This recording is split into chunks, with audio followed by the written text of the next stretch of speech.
SER Podcast. Y ya son 1.200 los bolsonaristas detenidos hoy en el desalojo del campamento de Brasilia, desde el que ayer salió la turba que asaltó las sedes de los tres poderes del Estado en Brasil: el Congreso, la Presidencia del Gobierno y el Tribunal Supremo. Ha sido un desalojo pacífico en su mayoría, ordenado por megafonía, después de que lo dictara el propio Tribunal Supremo, que ha mandado vaciar no solo el campamento de Brasilia, donde son tantos los detenidos que han tenido que trasladarlos en autobuses a la sede de la policía, sino que también han llegado órdenes de desalojo a los seguidores de Bolsonaro que estaban acampados en otras ciudades, como Sao Paulo.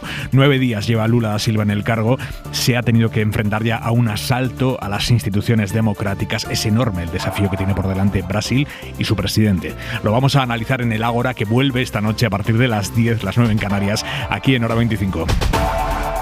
Antes, a las 8:30, Hora 25 Deportes. Gallego, buenas tardes. Buenas tardes. Hoy se cierra la jornada de Liga con el partido que juegan el Athletic de Bilbao y Osasuna a las 9 de la noche. En el mercado de fichajes, operación de última hora. El Betis ha traspasado a Alex Moreno al Aston Villa por 13 millones. Y también se está hablando esta tarde de la posible cesión de Joao Félix desde el Atlético de Madrid al Chelsea. Y recordemos que estamos en la semana de la Supercopa.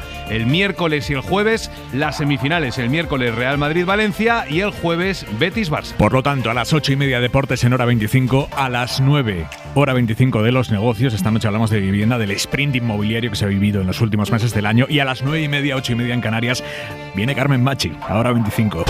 El tiempo, Jordi Carbón. Buenas tardes. El fuerte viento de las últimas horas, que todavía sopla con intensidad en el nordeste de la península, irá aflojando a medida que avance la noche. Y de madrugada se formará niebla cerca de los ríos Duero, Tajo, Guadiana y Guadalquivir. Y mañana puede persistir gran parte de la jornada y que sea en forma de nubes bajas, manteniendo el ambiente frío.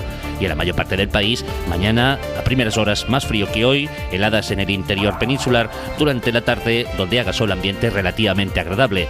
En Galicia tendremos algunos chubascos. Empieza Hora 25. Empieza en Brasil. Esta tarde el presidente del país, Lula, se ha reunido con los máximos responsables del Estado, los presidentes del Supremo, el del Congreso, el del Senado, y todos, Victoria García, buenas tardes. Hola, buenas tardes. Todos han condenado conjuntamente el asalto a las instituciones del país, asalto que califican de acto terrorista y golpista.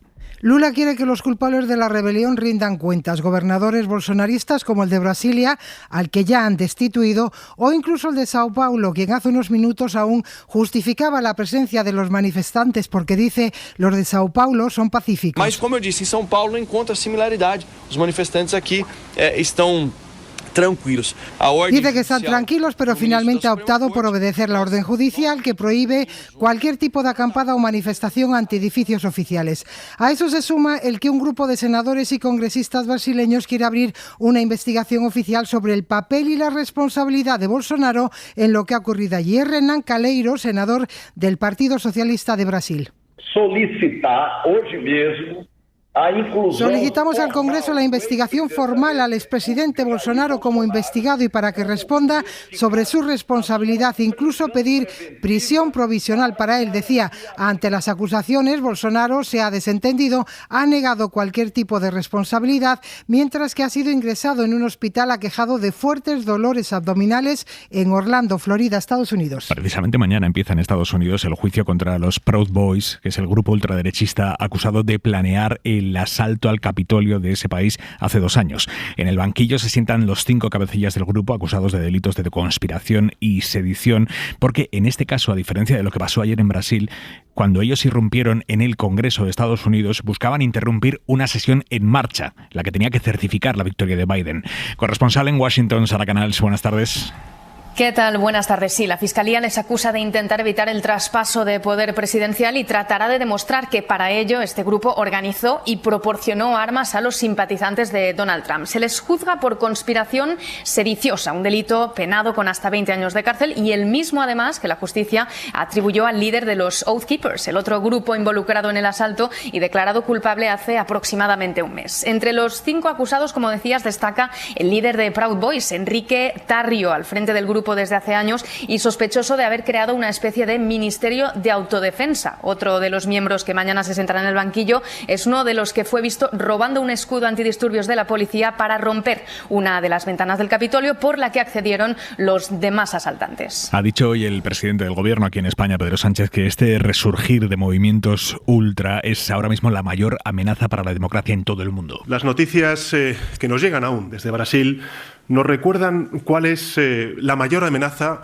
que pesa sobre la democracia, la paz y la prosperidad en el mundo. Y es el resurgir de movimientos ultras dispuestos a arrollar con todo. Los métodos los conocemos. En primer lugar, un uso sistemático de la mentira, un recurso al insulto, a la violencia verbal y finalmente un ataque a las instituciones democráticas. Lo vimos en Estados Unidos, lo estamos viendo hoy en Brasil y lo presenciamos a diario en distintas latitudes. Palabras del presidente a las que se suma el análisis del ministro de Exteriores, José Manuel Álvarez, esta mañana en Hoy por Hoy con Ángels. Hay un rastro, digamos, trampista en la forma en que se actuó ayer.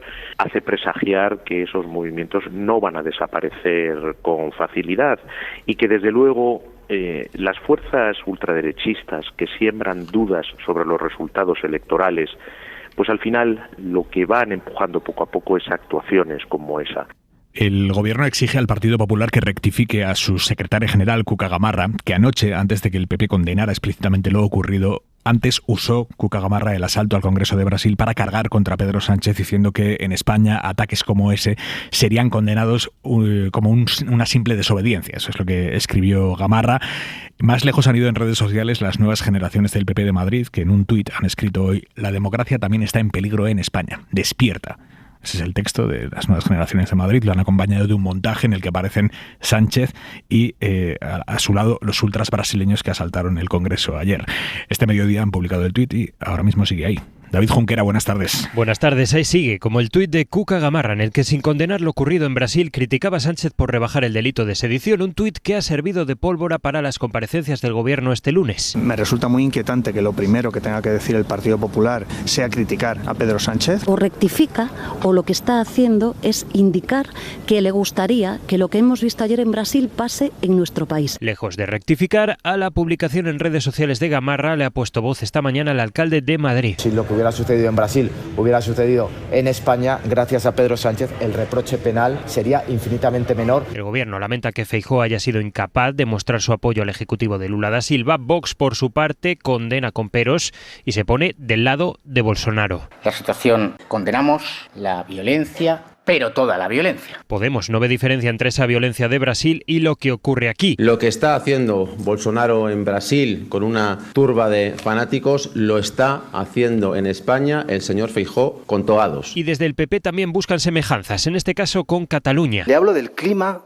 que es previo a que alguien se crea con el derecho y con la autoridad para asaltar una institución pública. Palabras del renacido para la política, Borja Semper, nuevo director de campaña del Partido Popular. Partido Popular que ganaría las elecciones generales si se celebraran hoy, según la encuesta que hemos publicado, la encuesta de 40DB para la cadena SER y El País, y lo haría con más ventaja de la que tenía el PP antes de la crisis institucional con la que acabó el año. Los populares remontan en intención de voto y le sacan 2 puntos de ventaja a los socialistas, que caen casi 1 respecto al último barómetro. Sara Selva. El desgaste que ha provocado la agitación de final de año se nota en las encuestas. El que más sufre es el PSOE, que retrocede y se deja 1 punto. El PP, en cambio, recupera su ventaja. Ahora mismo ganaría las elecciones con casi el 29% de los votos, 2 puntos por encima de los socialistas y casi 8 puntos más que lo que consiguió Casado en 2019. Del desgaste que sufren los socialistas en este estudio no se beneficia ni Más País ni Unidas Podemos, que se mantienen estables. Se beneficia el PP. Belén Barreiros, la directora de 40DB. El PP a lo largo de la legislatura tiende a retener más electores de lo que retiene el PSOE, ¿no? El 7% de las personas que votaron a Pedro Sánchez en 2019 ahora votarían a Feijóo. Son 2 puntos más que el mes pasado. Formar gobierno sigue siendo complicado, aunque las fuerzas progresistas suman más que la derecha. La coalición y los grupos del bloque de la investidura se acercan a la mayoría absoluta con 171 diputados. PP y Vox suman en cambio 163.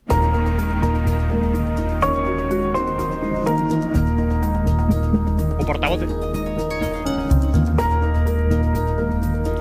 Escuchábamos a Borja Semper, nuevo portavoz de la campaña del Partido Popular. Feijóo refuerza el equipo de Génova con perfiles con los que llegar a nuevos electorados. Recupera, por lo tanto, a Borja Sémper, que es una figura política que penetra con simpatía en los caladeros en los que el PP quiere pescar voto transferido desde el centro, y es una figura política a la que a izquierda y derecha se le reconoce solvencia y se le reconoce sobre todo un perfil amable, cosa importante en la figura de portavoz de partido de oposición. Mariela Rubio. Sí, el regreso al PP de Borja Sémper refuerza, así lo creen en Génova, el perfil centrista de Feijóo, que tiene la vista puesta en el voto de los socialistas descontentos mientras mira de reojo la desintegración de Ciudadanos. El exdirigente vasco, que abandonó el PP de Casado en 2020 por discrepancias con la línea política dura de la antigua dirección, dice volver ahora porque no podía permitirme renunciar a seguir empujando la alternativa que estoy convencido está llamada a cambiar España. Dice Sémper que llega al puesto de portavoz de campaña con la misión de evitar el ruido, los decibelios y de centrar el debate público huyendo de los insultos.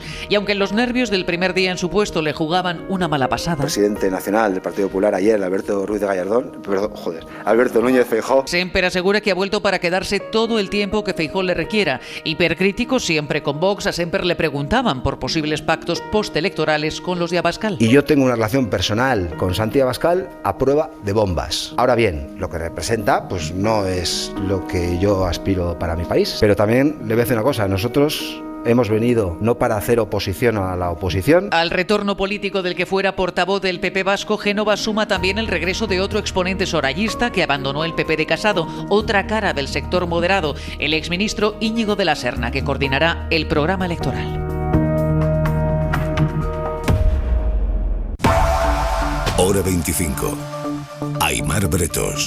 4 mujeres asesinadas víctimas de violencia machista en apenas 24 horas. Así empieza 2023, como terminó el año pasado, en alerta por estos crímenes. La última víctima la hemos conocido esta mañana en Tenerife, Isabel Villar. En Adeje, la víctima es una mujer de 46 años. Su expareja la mató en la casa en la que ella vivía con 4 menores. Uno de los hijos trató, de hecho, de defender a su madre y terminó herido. Ella había denunciado a su asesino, pero después no quiso declarar contra él y no se dictó una orden de protección. Este de Tenerife es el cuarto caso que hemos conocido en 24 horas. Los otros 3 los supimos ayer domingo, uno en Puerto de Santa María, en Cádiz. ¡Una menos! ¡Viva nos queremos! ¡Si tocan a una! ¡Nos tocan! Donde hoy se han concentrado los vecinos. A la mujer la asesinó su pareja a tiros. En la provincia de Ciudad Real, un hombre mató a su novia de 20 años con un arma blanca, y la tercera mujer asesinada en Almería fue estrangulada por un hombre con el que había mantenido relaciones sexuales. Este último caso es el único donde los dos no eran pareja, pero desde el año pasado el gobierno incluye estos crímenes en las estadísticas de violencia machista como feminicidios. Y el Ministerio del Interior está ultimando con la Abogacía del Estado los detalles del mecanismo que avanzaron hace unas semanas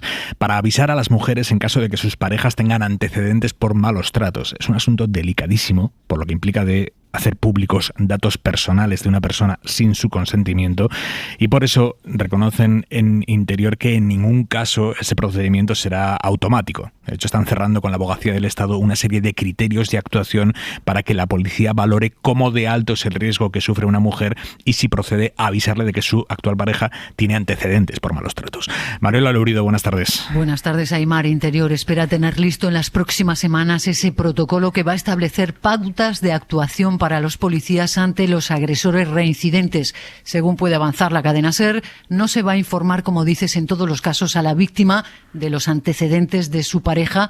No será una medida generalizada ni automática, sino que se va a valorar el factor riesgo en cada situación y la vulnerabilidad de la mujer, de tal manera que si la policía acude a un domicilio por una denuncia, percibe que hay peligro para la víctima, se le avisará. Los agentes llevan tiempo alertando al Ministerio de lo que explica el ministro Marlaska. Que aquellos que son persistentes son un riesgo mayor de que en nuevas relaciones la violencia que ejerciten todavía sea más grave, incluso que se materialice en un menor espacio de tiempo de vida de la relación personal que mantiene. El camino es estrecho, nos dicen, porque colisionan 2 derechos fundamentales, el de la privacidad del agresor y la integridad física de la víctima. En 2 de los crímenes de ayer, los verdugos estaban en el Biogen por antecedentes con otras parejas. Mariola, gracias. A ti, hasta luego. Y esta tarde hemos sabido que la empresa de selección de personal que obligó a unas azafatas a quedarse en ropa interior durante una entrevista,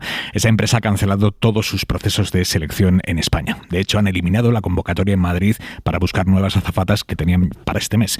Aseguran aseguran que lo hacen por prudencia después de que la Inspección de Trabajo pusiera en marcha una investigación. Adela Molina. La convocatoria para España de un nuevo proceso de selección de azafatas estaba prevista para este mes de enero, pero ha desaparecido del perfil de Instagram de la empresa, que se llama Mecti.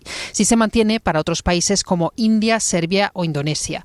La compañía selecciona tripulantes de cabina para Kuwait Airways y ha asegurado al diario.es, que ha adelantado la información, que lo hace por prudencia ante la investigación abierta de oficio por la Inspección de Trabajo. Esa investigación analiza las denuncias de varias mujeres que aseguran que tuvieron que quedarse en ropa interior durante una entrevista el pasado 5 de noviembre en uno de esos procesos de selección de la empresa para la aerolínea kuwaití. Así lo contaba una de ellas la semana pasada. Lo más fuerte yo creo que fue que nos pidieran que literalmente nos quedásemos en ropa interior, algo que nunca me había pasado, justificándolo con que querían ver marcas y tatuajes e incluso nos abrieran la boca para mirarnos los dientes. El sindicato Comisiones Obreras ha llevado además el caso a la Fiscalía.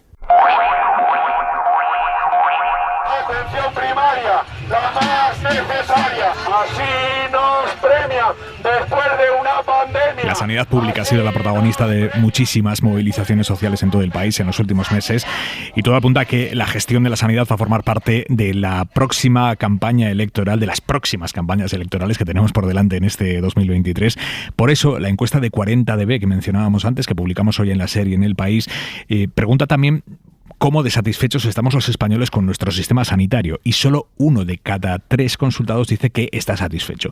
Y lo que propone la mayoría de los encuestados es reforzar nuestro sistema sanitario vía impuestos, aunque sea pagando más impuestos, Isabel. Sí, son un 15% los encuestados que se inclinan por pagar menos impuestos, aunque esto implique que la sanidad pública funcione peor. En el lado contrario son más, hasta un 61% los que sostienen en mayor o menor grado que es importante mejorar la sanidad pública, aunque eso implique pagar más impuestos. Sobre el funcionamiento en sí de la sanidad, lo decías, el 32% de los españoles lo valora bien o muy bien, pero el 26% cree que funciona mal o muy mal y el 39% se queda en que funciona regular. El principal problema, según los encuestados, son los retrasos a la hora de conseguir una cita sanitaria. De las comunidades más pobladas, es la valenciana la que presenta mejor balance sobre el funcionamiento del sistema sanitario, mientras que Andalucía y Cataluña tienen peores valoraciones que la media. La sanidad en Madrid es la que genera mayor polarización, con un 38% que se declara satisfecho y un 30% que dice que funciona mal o muy mal. Esto se produce porque los votantes del PP la valoran muy alto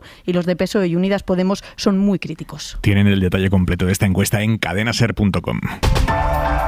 Y 2022 ha terminado con 1.145 muertos en carretera, en accidentes de tráfico. Son 44 muertos más que en 2019, que es el año que se utiliza de referencia porque es de antes de la pandemia. Esto supone un cambio en la tendencia de siniestralidad mortal en las carreteras, porque hasta ahora esa cifra iba bajando cada año. Ahora ya no. El 25% de los muertos no llevaba puesto el cinturón de seguridad. Teresa Rubio. Un 4% más de fallecidos que en 2019, con un 3% más de desplazamientos que entonces. Baja el número de motoristas muertos en accidente, pero sube el de ciclistas, 44 más, y el de peatones atropellados, 126 en total, y solo 8 de ellos llevaban puesto el chaleco reflectante. Álvaro Méndez, el director del Observatorio de Seguridad Vial, ha estado en Hora 14. Signos que nos preocupan, ese dato de un 25% de personas fallecidas que no utilizaban el cinturón de seguridad, el aumento de la salida de vía del coche en la carretera convencional, muy vinculado a la velocidad excesiva y a las distracciones, el hecho de que hayamos conseguido reducir el número de personas heridas hospitalizadas, pero no las fallecidas, lo que nos indica que los siniestros pueden ser más graves. Los muertos suben en casi todas las comunidades y bajan sobre todo en 2, Madrid con 20 fallecidos menos y Cataluña con 18. Hora 25. Aimar Bretos. Son miles de personas las que se han concentrado hoy en Irán, a las afueras de Teherán, alrededor de la principal cárcel del país, para intentar frenar las últimas condenas a muerte decretadas por el régimen a 2 jóvenes de 19 y 22 años. Los chicos habían participado en las protestas contra la muerte de Mahsa Amini y varios países están convocando a los embajadores iraníes para protestar por las 4 ejecuciones que ya se han llevado a cabo hasta ahora. Ángel Villascusa. Los manifestantes piden la absolución de Mohamed Gobadlou y Mohamed Borugani, de 19 y 22 años, que fueron condenados a muerte este fin de semana tras participar en las protestas contra el régimen de los ayatolás. Miles de personas han acudido a las puertas de esa prisión a las afueras de Teherán para pedir la absolución de los 2 jóvenes, además del fin del régimen teocrático, porque dicen que mientras los ayatolás estén al mando, esa tierra no es la suya. Amnistía Internacional ha denunciado torturas y abusos durante su estancia en los calabozos, además de no haber podido recibir defensa durante los juicios. Según la madre de uno de ellos, además, su hijo sufre una enfermedad mental, pero eso no ha sido suficiente para evitar la condena. Irán ha ejecutado ya a 4 personas durante la oleada de protestas y hay otras 16 que han sido condenadas a muerte. Aquí en España, la forense recomienda que el expresidente andaluz José Antonio Griñán no entre en prisión por el cáncer que padece. Aunque la Audiencia de Sevilla ordenó su ingreso para cumplir condena por el caso de los ERE, su abogado pidió parar el proceso por esta enfermedad, por el cáncer que tiene Griñán. Una forense lo ha examinado y en su informe asegura que el ingreso no es conveniente hasta que los médicos confirmen que la enfermedad que sufre remite. Joan Jimeno. Es una forense del Instituto de Medicina Legal de Sevilla a la que se le ha correspondido valorar la salud de Griñán y que ha determinado que las revisiones a las que será sometido parecen poco compatibles con la dinámica carcelaria. Ahora, con este informe en la mano, la Fiscalía Anticorrupción y el Partido Popular, que forma parte del proceso como acusación particular, tienen que pronunciarse antes de que termine esta semana sobre si son partidarios o no de la suspensión de esta pena de prisión. Después será la audiencia la que tendrá la última palabra. La mirada de Vidal Folk. El golpe de los bolsonaristas es el golpe de Bolsonaro, porque no detuvo el asedio cuando se estaba produciendo. Es su responsable moral, su inductor. Además de un crimen de lesa democracia, el asalto ha revelado una gran miseria moral. La cobardía del patrocinador que tira la piedra y esconde la mano mientras sus crédulos fieles se lanzan al alboroto. Con la cobardía concurre otra miseria moral, la de la ignorancia culposa. La portavoz del PP y eco oblicuo del bolsonarismo, Cuca Gamarra, ha endosado a Pedro Sánchez la carga del terrible episodio de Brasilia. ¿A quién, sino? A ella misma, que deslegitima todos los días al poder democráticamente elegido en España, a sus aliados de Vox, socios del exmilitar antidemócrata brasileño. Pues sí, a Sánchez. Ha dicho la dama del PP que en España el golpe brasileño sería un simple desorden público. Falso, porque el nuevo delito del Código Penal castiga con más dureza los desórdenes públicos agravados, no los meros desórdenes. Y falso sobre todo porque al tratarse de un alzamiento violento, con porras, palos y hachas y destrozos, eso sería en España un delito de rebelión, o una tentativa, o una inducción a la rebelión, penada hoy mismo con hasta 30 años de prisión. Gamarra olvida, si alguna vez lo supo, que la figura delictiva de la rebelión sigue vigente, que es distinta de la caducada sedición porque implica violencia y que España tiene arsenal legal suficiente para afrontar cualquier desafío a su democracia, por grave que sea. Y no es el menor que la portavoz del principal partido de la oposición banalice el golpe de Bolsonaro y lo redirija contra Sánchez. ¿Contra quién, si no? Suscríbete a Hora 25. Todos los episodios y contenidos adicionales en la app de Cadena SER y en nuestros canales de Apple Podcast, Spotify, iVoox, Google Podcast y YouTube. Escúchanos en directo en la SER de lunes a viernes a las 8 de la tarde.